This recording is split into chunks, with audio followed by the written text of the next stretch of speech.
Hi, my name is Jessica Anderson, and I am a team leader from Sioux Falls, South Dakota. And in this video, we are going to talk about sponsoring success-bound recruits, which is essentially a big mouthful for saying, let's help our people get off to a really good start. Essentially, we want them to become success-bound not in their first 12 weeks, but essentially in their first 30 days.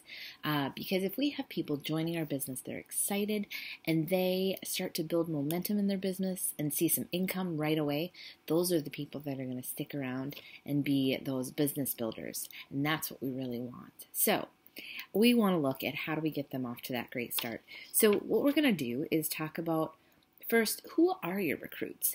Ideally, you're recruiting your hostesses. They are people that are super excited about the books. They want a lot of them, which is why they're hosting. They are people that you are getting to know and building a strong relationship with, and they are going to be hosting a party. Essentially, you can sign them up with that party. So you're going to start them off with some sales credit, which will help them get towards that $750 net number. You're also going to be able to hand them several bookings from their friends who are really excited about the books they just saw, and now will be extra excited to help their friends get their own business going. So now they have sales already and their first few bookings to get going, and often I find that more of the friends will host an initial party for their friend, even if they wouldn't necessarily decide to host one with me. So recruiting your hostesses, having hostesses to recruit, is going to be the first key in sponsoring a success-bound recruit. The second one would be tip is to design your interview process. When you talk to a potential recruit about the business, what are some of the things you say? I'm going to give you an example of some questions, and these would be great questions to use with your hostess if she's considering the business.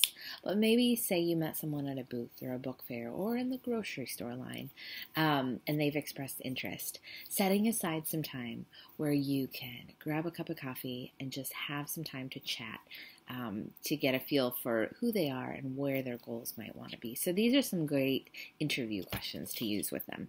The first one is, if Usborne became an ideal business in your life, what would that look like? And as they answer this question, you're going to get a feel from them of whether they have big goals or little goals. They might say something like, I want to stay home with my kids. I'm looking to replace an income from a husband who lost a job. But they might just say, I think I just really like the books and it would be fun to have some extra. By noticing their big or little clue, that's going to give you an idea of whether they're going to be your success-bound recruit, your business builder team member, or just a hobbyist. Because if they have some actually concrete goals, that's your first clue that this is going to be a success-bound recruit. If they don't, if they've just got the wishy-washy, oh, it might be fun, or I might want a few books, then you want to be able to ask them further questions to get more into, well, what if this could be something more to you? If you had an extra $1,000 a month, what would you do with that? What would that mean for your family? How would that change things for you? To keep getting deeper and deeper into their why, because that could take the just hobbyist into someone that's really going to treat this a little more seriously in the beginning, to take full advantage of that incentive period. So that's kind of where you want to go with that. The second question you might ask is, who would you like your first hostesses to be? If they don't have any names that come to mind, you can obviously know they haven't thought about it, but maybe they have listed off a few friends. So now that you know they are thinking about it, these are going to be your proactive people.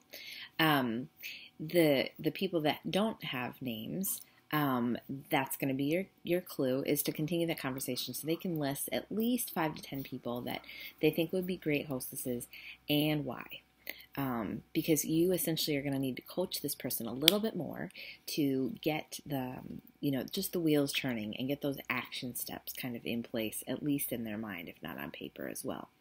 A follow-up question for that one too would be, have you told them about this new adventure that you're thinking of delving into? If they say no, that is your clue that there is a fear of failure. This is something that they've got these hopes and dreams, but they're not ready to vocalize that yet. This is a clue for you to become their cheerleader and their support, and an empowering leader to help them work through that fear of failure, because we've all been there. But you can have great success by just having that friend and that coach that continues to say, you can do this.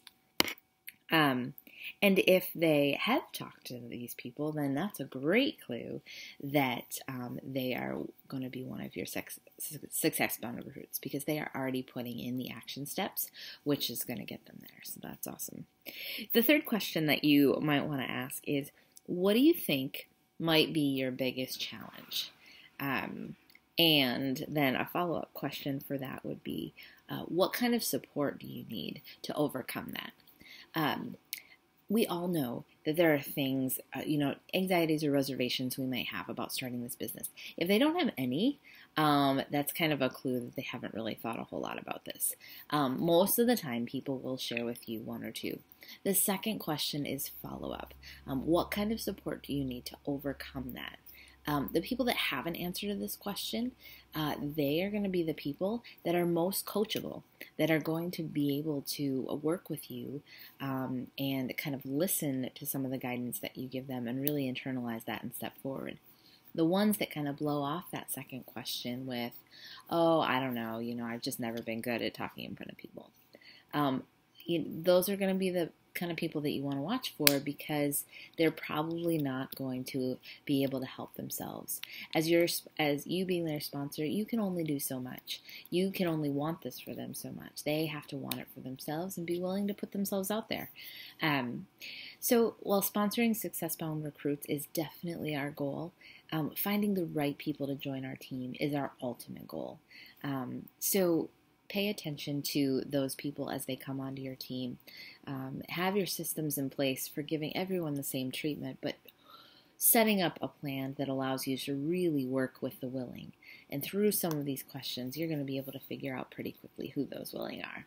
So, thanks for listening. If you have further questions or would like to shoot me an email, my email is bookstosmileabout@gmail.com. Thanks for watching. Bye.